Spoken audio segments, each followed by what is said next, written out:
오늘 이 말씀의 세계에 들어서시려면 여러분은 퀴즈 하나 풀으셔야 돼요. 이 말씀 안에 우리가 지금 마주하고 있는데 말씀 안에 발을 성큼 들어 놓으시려면 제가 드리는 퀴즈를 하나 맞추셔야 됩니다. 자, 첫 번째 퀴즈입니다. 대춘도, 흑갱, 쇠머리지장, 대관도, 단두나, 이것이 무엇일까요? 대단히 생소하시네요. 그럼 두 번째 좀 쉬운 것 드리겠습니다. 자, 두 번째 퀴즈. 추청, 전라도 신동진, 옥경, 흑갱. 아, 예. 우리 하늘빛의 수준을 알만합니다. 여러분, 지금 이 모든 것들은요, 여주, 철원, 이천과 연관되어 있어요. 쌀 품종입니다. 우리나라의 쌀 품종이요 1000종이 넘는데요 원래는. 그런데 우리 그 일제 시대 일제 압박기를 거치면서 한 120여 종이 남아 있다고 합니다. 제가 이 사실을 어디서 알았냐면 여러분 동네 정미소라고 저 성산동에 가게 되면 동네 정미소라고 문을 연 쌀집이 하나 있어요. 쌀 방앗간이 하나 있습니다. 이런 모습이에요. 예, 여러분 오해하지 마십시오. 전 저 집의 외판원 아닙니다. 이게 동네 정미소인데 옆에는 그날에 먹을 반찬, 그 먹거리가 이렇게 소개되어 있습니다. 쌀집이긴 한데 들어가 보면 동네 카페입니다. 그리고 이 실내 장식을 젊은이의 취향에, 요즘의 취향에 맞추었어요. 문화공간처럼 꾸며놓았습니다.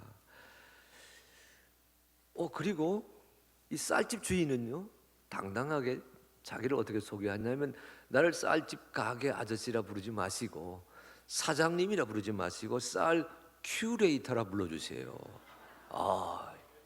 여러분 큐레이터는요 박물관 가시면, 미술관 가시면, 전시회 가시면 그 작품을 해설하는 전문가를 가리켜 큐레이터라 부르는데 이 사장님은 나는 쌀 큐레이터입니다. 갈수록 마음에 드는 말씀을 하셨어요. 들어가 보게 되면 그 벽면에 실내 벽에요 지금 여러분 들어서 굉장히 생소한 쌀 품종 한 50종이 이렇게 진열되어 있습니다. 그러면서 뭐라고 이 큐레이터가 말씀하냐면 만약에 차진 밥을 원하시면 추청을 선택하시고 고슬고슬한 밥을 원하시면 전라도 신동진을 권합니다. 왜냐하면 저 동네 정미소에서는 고른 쌀을 가지고 즉석에서 밥을 지어줍니다. 문화공간이기도 하고 식당이기도 해요. 방앗간이니까 쌀도 판매합니다. 그런데 아주 소량 판매해요. 도정한 지 한 15일 정도 지나면 밥맛이 최고이기 때문에 더 지나면 안 된다 그래가지고 가족 수에 따라 3, 4일 정도 분량만 소량 판매하는 그런 공간을 제가 알게 되었습니다. 근데 가보면 여러분 한국 사람은 밥을 먹어야 살잖아요. 그런데 거기서 발견한 진리는 밥을 먹으려고 할 때에도 골라야 된다. 선택해야 된다. 무엇을 먹을지, 어떤 품종을 먹을지 선택 앞에 서 있는 인생살이를 새삼 확인하게 되었습니다. 오늘 읽으신 성경 본문이 선택에 대한 이야기예요. 신명기 말씀이잖아요. 제가 매주 성경 말씀 하나씩 창세기에서 요한계시록까지 쭉 살펴갑니다. 교회 절기를 따를 때 빼놓고선요.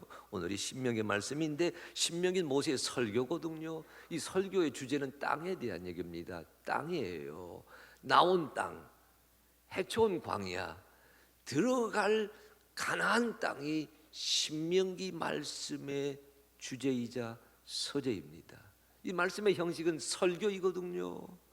오늘 읽은 본문은 그 설교의 결론입니다. 너희가 가나안 땅에 들어서려고 한다. 가나안 땅에 들어서게 되면 너희 앞에는 이런 장면이 펼쳐지게 될 것이다.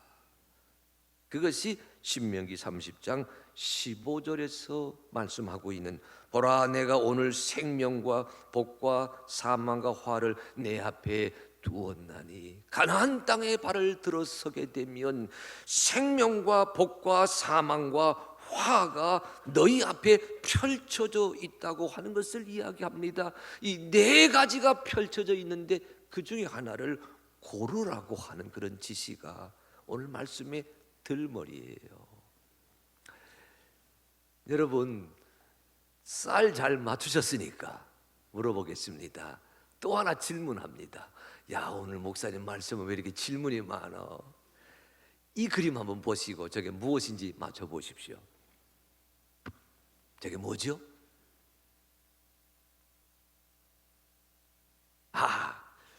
저게 리트머스 시험지입니다. 중학교 과학시간 기억하세요, 여러분? 산성과 알칼리성을 판별하는 시험지, 리트머스 시험지.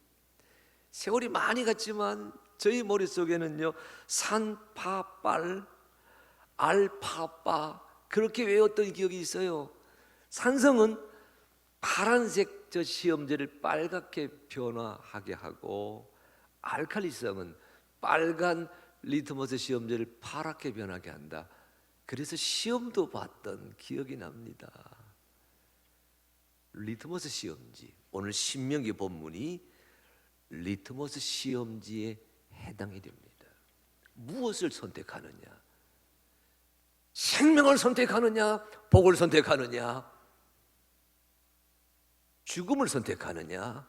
화를 선택하느냐? 여러분 한번 읽어볼까요? 신명기 30장 15절입니다 15절 자 시작. 내가 오늘 생명과 복과 사망과 화를 내 앞에 두었나니 생명과 복과 사망과 화를 내 앞에 두었나니. 사지선다형 질문인데 이 똑같은 질문이 30장 19절 전반절에 한 번 더 나옵니다. 19절 전반절 같이 읽어볼까요? 자 시작.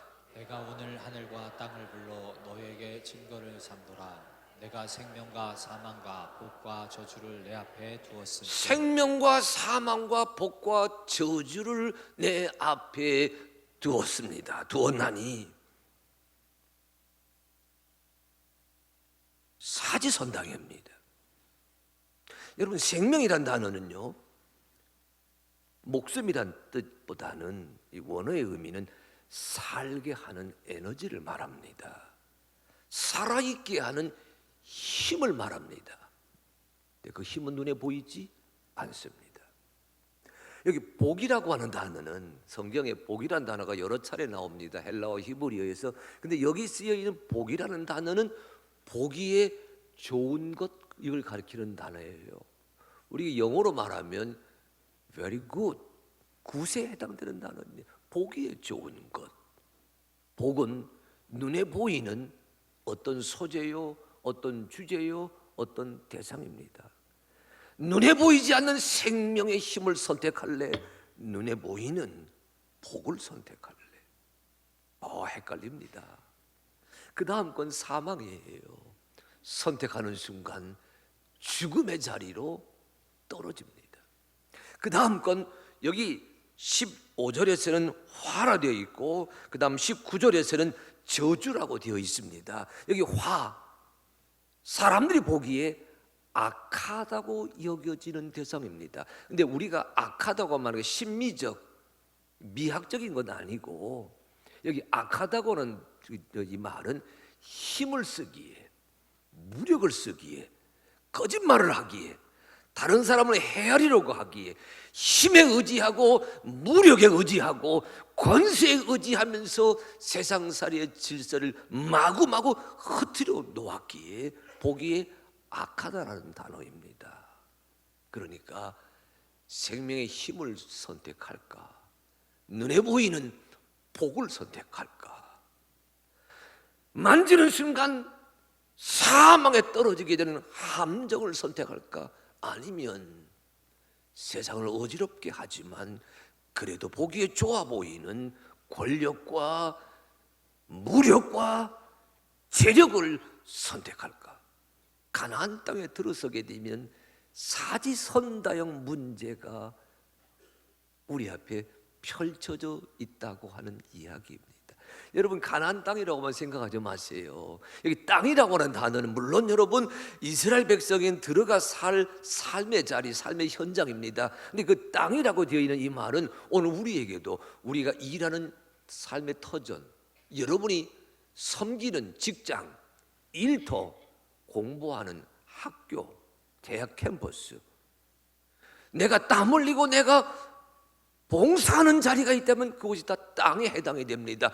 내 삶의 현장에서, 내 삶의 일터에서, 내 가정에서, 내 사람과 사람 사이에 어울려지고 있는 그 삶의 한마당에서 생명을 택할까, 복을 택할까, 사망을 택할까, 화를 택할까. 이것이 오늘 본문이 우리에게 주고 있는 말걸기 질문입니다. 이런 구절 하나 기억하세요, 여러분. 이건 다 알 수 있는 구절인데 한번 보여주시겠어요? 삶은, 인생은 B와 D 사이의 C다.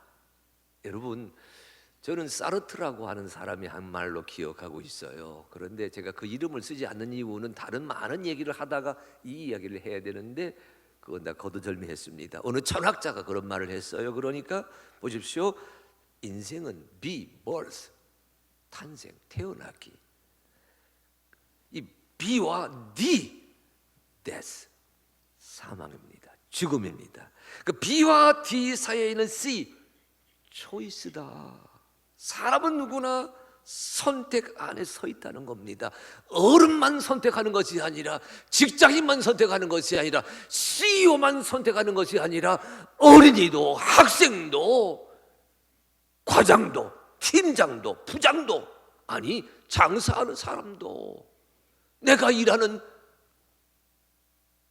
공무원의 자리에서 내게 주어진 삶의 과제, 업무의 과제를 이루어 갈 때에도 우리는 선택 앞에 서 있다는 겁니다. 무엇을 선택하느냐에 따라 됨됨이가 달라집니다. 생명을 선택하면 생명의 사람이 되지요. 복을 선택하면 복된 존재가 됩니다. 사망을 선택하면 죽을 수밖에 없는 존재가 되고요. 화와 저주를 선택하면 눈에 보이기에는 힘이 있어 보이나 그 종말이 처참하게 된다, 그런 얘기입니다. 그런데 여러분, 이 사지선다형을요, 사지선다형을 우리 개역성경 개정판은 사지선다형 해놓았지만 쉬운 번역, 표준 세번역 성경 그 사지선다형을 양자택일로 다시 번역해 놓았어요. 한번 읽어보실까요? 자, 여러분 지금 이 세번역 15절, 신명기 30장 15절 세번역 같이 한번 읽어보십니다. 자, 시작. 보십시오. 내가 오늘 생명과 번영과 죽음과 파멸을 당신들 앞에 내놓았습니다. 예, 생명과 번영, 죽음과 파멸을 당신들 앞에 내놓았습니다. 같은 성격끼리 묶어 놓았습니다. 생명과 파멸, 생명과 번영을 선택할래? 아니면 죽음과 파멸을 선택할래? 양자택일로 정리했어요. 근데 여러분, 같은 형식이지만 내용은 조금 다릅니다. 신명기 30장 19절 전반절 세번역을 한번 읽어봅니다. 이렇게 되어 있어요. 자, 시작. 나는 오늘 하늘과 땅을 증인으로 세우고 생명과 사망, 복과 저주를 당신들 앞에 내놓았습니다. 생명과 사망, 컨트라스트, 대조를 이룹니다. 아까 15절 말씀에서는 같은 성격의 것을 나란히 놓아서 쉽게 선택할 수 있었는데 여기는 생명과 사망, 복과 저주라고 서로 다른 성격으로 나누어 놓았습니다. 만약에 이 사지선다형을 양자택일로 이해한다면 이건 예수님의 가르침이에요.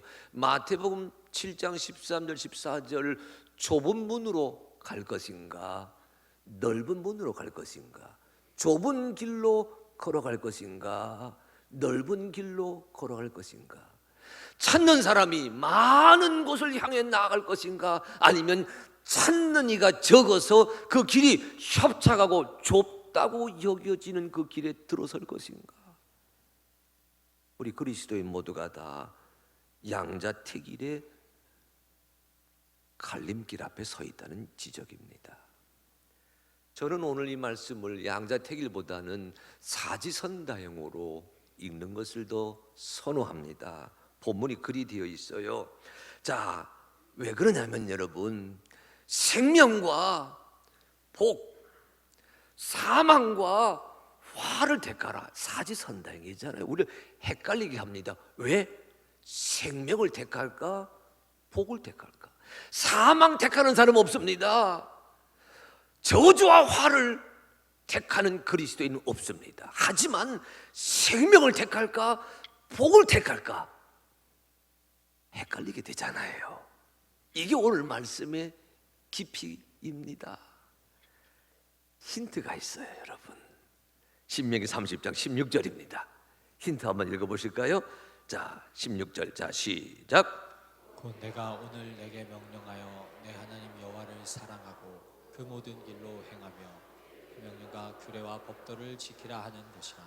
그리하면 내가 생존하며 번성할 것이요 또 내 하나님 여호와께서 내가 가서 차지할 땅에서 내게 복을 주실 것임이니라. 아멘, 아멘. 따라해 주십시오. 내가 가서 차지할 땅에서 네가 생존하며 번성할 것이다. 네가 들어가 차지할 가나안 땅에서, 삶의 미래에서, 새로운 작업 환경에서 네가 생존하며 번성할 것이다. 그런데 하나님을 사랑하라고 말하고 있고, 그런데 하나님이 말씀하신 모든 길로 걸어가라고 말씀하시고 있고, 그런데 그의 명령과 규례와 법도를 지켜가라 얘기하고 있어요. 이건 해답이기 전에 힌트입니다. 무엇을 선택할까? 힌트입니다. 대답은요, 여러분 19절 후반절에 나옵니다. 자, 30장 19절 후반절 같이 읽어봅니다. 자, 시작. 너와 내 자손이 살기 위하여 생명을 택하고. 따라하십시오. 너와 내 자손이 살기 위하여 생명을 택하고. 여러분, 복을 무시하는 것 아닙니다. 복 평가절하는 것 아닙니다. 생명을 택하면 복은 저절로 뒤따라온다는 암시가 이 말씀 안에 쓰여져 있어요. 생명을 택하는 것, 마음이 잘 사는 길입니다. 복된다, 눈에 보인다 그러지 않았어요. 눈에 보이는 것, 다시 말해서 몸이 잘 살고 몸이 건강하고 몸이 평강하고 몸이 온전하게 되기를 원하는 자는 먼저 생명을, 마음이 잘 사는 길을 선택할 줄 알아야 된다. 이 가르침이 오늘 말씀 속에 들어있어요. 오주여, 그리스도 예수의 제자로 하여금 먼저 마음을 붙들게 하시고, 굳건한 마음입니다. 온전한 마음입니다. 그리스도 예수 안에서 거듭난 마음을 붙들게 해주시어서 복된 삶에, 눈으로 보이는 복된 인생살이에 그 자취가 따라오는 은혜를 누리게 하여 주시옵소서. 오늘 말씀은 우리에게 생명을 택하라고 얘기합니다. 제 후배 교수 가운데 박일준 박사라고 있습니다. 종교 철학자입니다. 자기 스승의 책을 번역했는데 우리말로는 이렇게 번역해 놓았어요. 바람의 말을 타고. 바람의 말을 타고.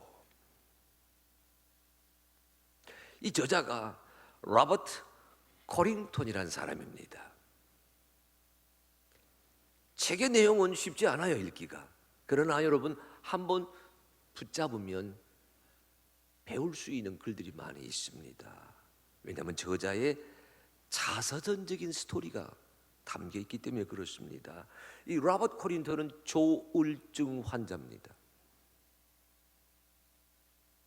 여러분, 조울증 아시지요? 살아있음을 슬퍼하는 병입니다.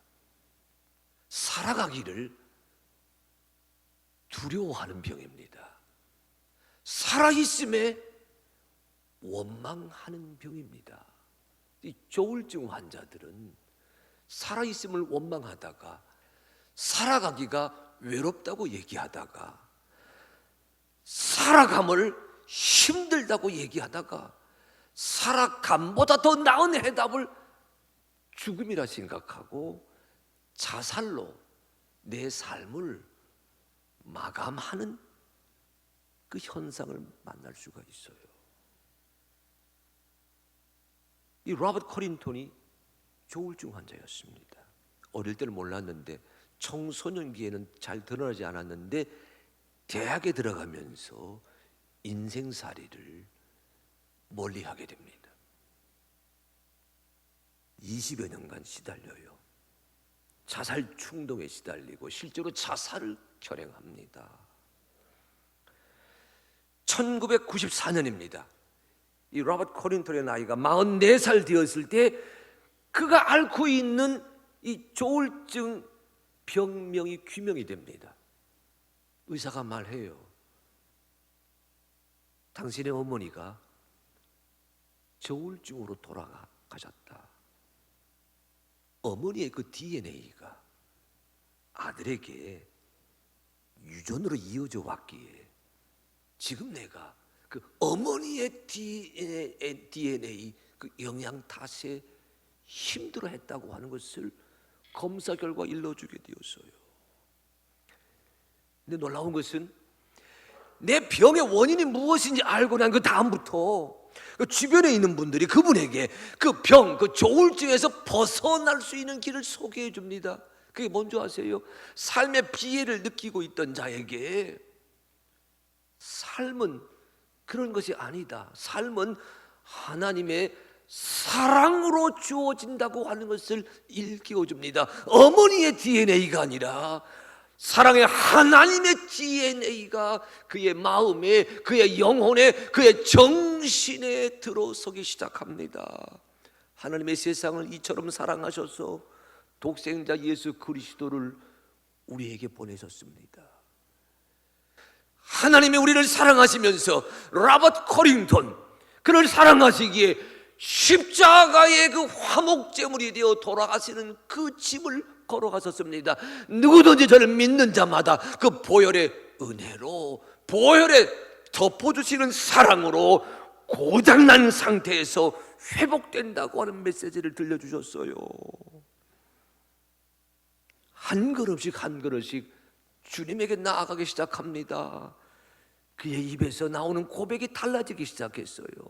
처음에 그는 삶은 슬픔이다 라고 고백했습니다. 인생은 피해다. 그런데 하나님의 사랑을 알기 시작하면서 그의 입에서 이렇게 고백이 나옵니다. 따라하십시오. 삶은 선물이다. 다시, 인생은 선물이다.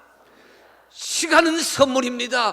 환경도 선물입니다. 때로는 힘들고 어려운 환경이 펼쳐지지만 그 환경마저도 선물입니다. 고통도 선물입니다. 인생은 선물입니다. 살아있음은 선물입니다. 그걸 깨닫게 되면서, 체험하게 되면서 하나님의 사랑 안에서 그 삶의 조울증이라고 하는 그 마음의 질병, 그 어두운 터널에서 벗어납니다. 내 삶의 이야기를요 테마 삼아서 글을 쓰게 하고 논문을 쓰고 박사학위를 얻은 다음 지금은 미국 뉴저지 또르 대학의 교수가 되어 있습니다. 이 책을 번역한 박일진 교수가 그 로버트 코린턴의 제자입니다. 여러분, 하나님의 사랑, 예수님의 사랑, 보혈의 은혜로 한 발 한 발 더 나아가게 될 때 힘들고 어려운 세상살이를 생명으로 이끌어 가시는 하나님의 백성 되실 줄로 믿습니다.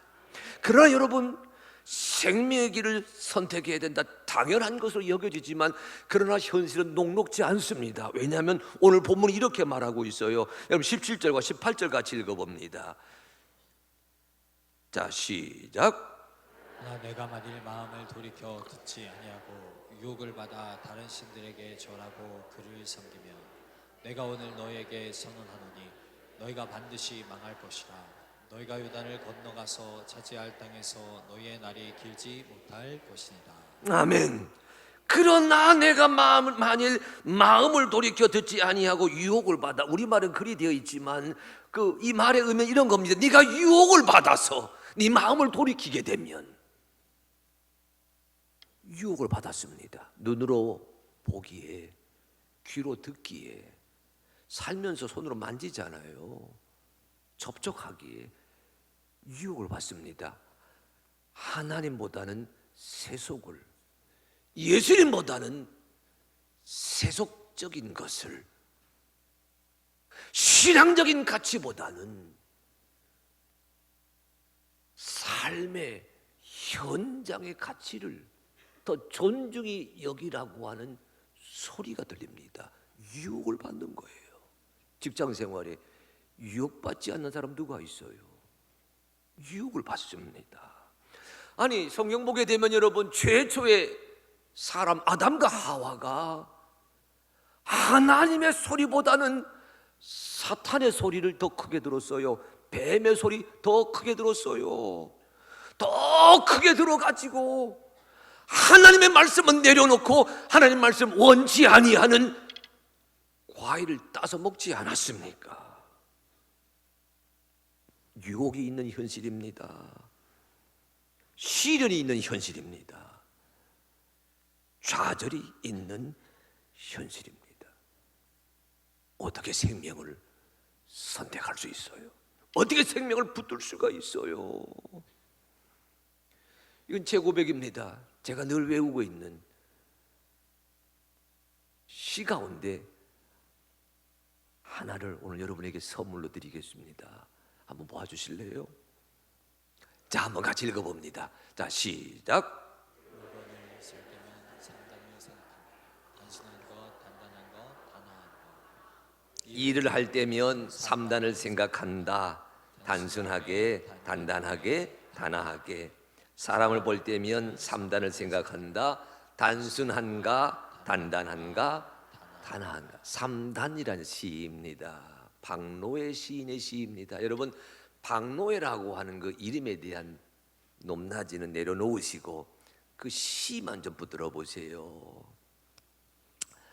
물건을 살 때면 3단을 생각한다. 단단한 것, 단순한 것, 단아한 것.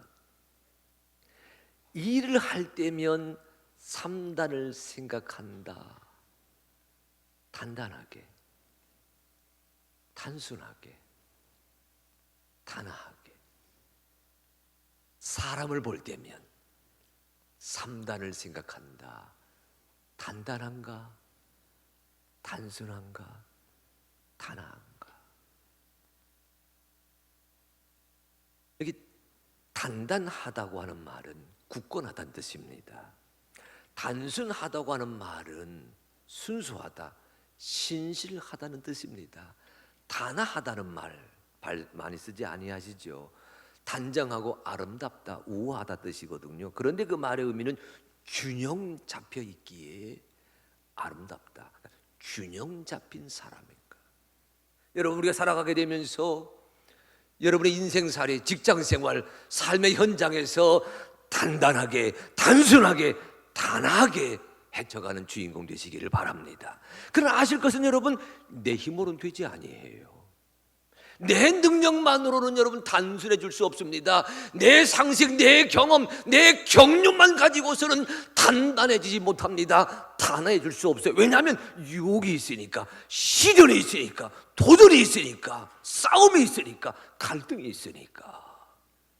어떻게 단단하게, 어떻게 해서 단순하게, 어떻게 해야 단아한 하나님의 사람으로 살아갈 수가 있어요?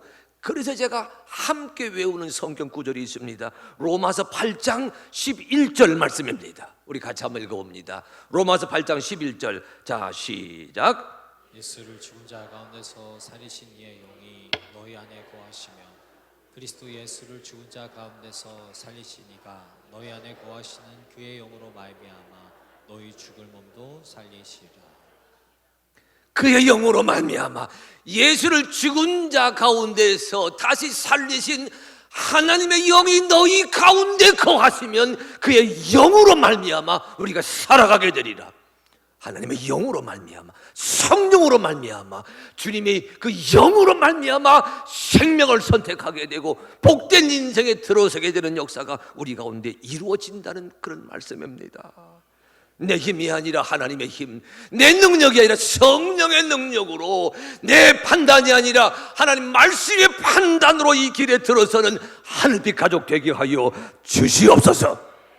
여기에 덧붙이는 말씀이 30장 20절입니다. 오늘 말씀의 결론입니다.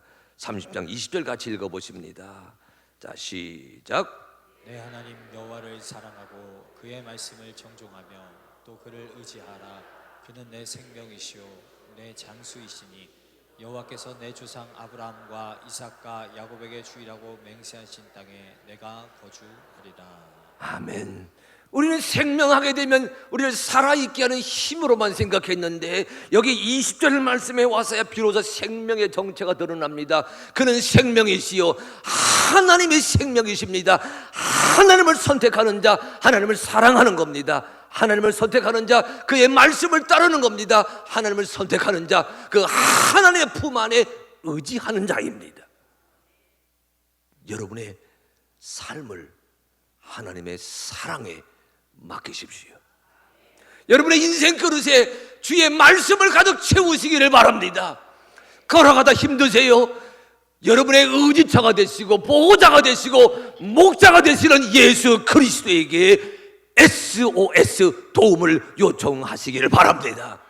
그분이 여러분의 발걸음을 어디로 인도하세요? 이 구절이 제가 가장 많이 은혜 받았던 구절입니다. 따라하십시오. 내 조상 아브라함과 이삭과 야곱에게 주리라고 맹세하신 땅에 내가 거주하리라. 다시 합니다. 내가 주리라고 맹세한 땅에 내가 거주하리라. 다시 합니다. 내가 아니 처음에는 이 너희, 우리가 다시 합니다. 내가 그 땅에 거주하리라. 아멘. 아멘. 할렐루야 성가대 하세요. 내가 그 땅에 그 삶의 자리에 LG입니까? 삼성이에요? 기아입니까? 현대예요? 세무서입니까? 관공서예요? 구청이에요? 대학이에요? 아니 투자회사입니까? 아니 병원이에요? 여러분 살고 있는 그 삶의 자리에서 내가 맹세한 들어가 살라고 주께서 말씀하신 그 삶의 현장에서 내가 거주하게 되리라. 이 역사, 이 거주하게 되리라, 이 말씀을 제가 다시 새겨보았어요. 문자적인 의미는 산다라는 뜻이거든요. 그런데 저는 이 말을 산다라고만 읽지 않았어요. 왜냐하면 보십시오, 거주한다, 더부살이 한다 이거 아니거든요. 이사 갔습니다. 이주했어요. 그럼 더부살이 하게 됩니다. 힘이 들어요. 눈치 보니까. 이게 거주하리라는 말은요 그 뜻 아니에요. 따라 주십시오. 당당하게, 그게 당당하게 살게 되리라. 당당하게 그 삶의 현장의 주인공이 되리라. 하나님을 사랑한다, 하나님의 말씀을 내 삶에 채운다, 하나님에게 의지한다 하게 될 때에 우리 한 사람 한 사람 당당하게 여러분의 삶의 자리를 주인공으로 이끌어 가도록 우리 주 하나님이 인도하여 주실 줄로 믿습니다. 저는 이 가르침을요 여러분 신약의 말씀으로 매듭을 지으려고 합니다. 골로새서 3장 15절과 16절입니다. 자, 우리 다 같이 한번 읽어봅니다. 자, 시작. 그리스도의 평강이 너희 마음을 주장하게 하라. 너희는 평강을 위하여 한 몸으로 부르심을 받았나니 너희는 또한 감사하는 자가 되라. 그리스도의 말씀이 너희 속에 풍성히 거하여 모든 지혜와 지혜자 가르치며 권면하고 시와 찬송과 신령한 노래를 부르며 감사하는 마음으로 하나님을 찬. 따라하십시오. 그리스도의 평강이 너의 마음을 주장하게 하라. 여러분 평강에다가 액센트를 넣습니다. 그리스도의 평강이 우리 마음을 주장하게 하라. 다시 그리스도의 말씀이 너희 속에 거하게 하라. 다시 합니다. 그리스도의 말씀이 우리 속에 거하게 하라. 여러분 하나님의 사랑 쪽으로 나아가십시오. 말씀 쪽으로 나아가십시오. 그리스도의 평강의 날을 주장하는 쪽으로 나아가십시오.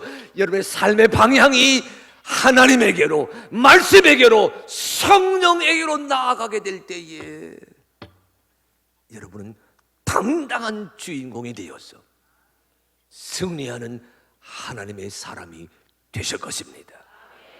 그래 드리는 말씀이 속도보다 중요한 것은 방향입니다. 옆 사람에게 축복하십시다. 따라하십시오. 자, 단단하게, 단순하게, 단아하게, 당당하게 성령 안에서. 아니, 아멘. 아무도 안 하네. 다시 합니다. 다시 합니다. 자, 우리 2층만 합니다. 2층만. 자, 단단하게, 단순하게, 단아하게, 당당하게 십자가 안에서. 자, 1층은 비교해 봅니다. 자, 단단하게, 단순하게, 단아하게, 당당하게 성령 안에서. 아멘, 아멘, 아멘, 아멘. 코로나 바이러스로 힘들잖아요. 당당하게. 예, 전염병은 강하지만 치사율은 높지 않다 그럽니다. 내가 건강하면, 내가 생명주 예수 안에서 내가 살고 있으면 당당하게 이 현실을 주인공으로 우리 하나님이 인도하여 주실 것입니다. 그 은혜 가지고 한 주간 승리하는 우리 하늘별 식구 되시기를 주의 이름으로 축원합니다.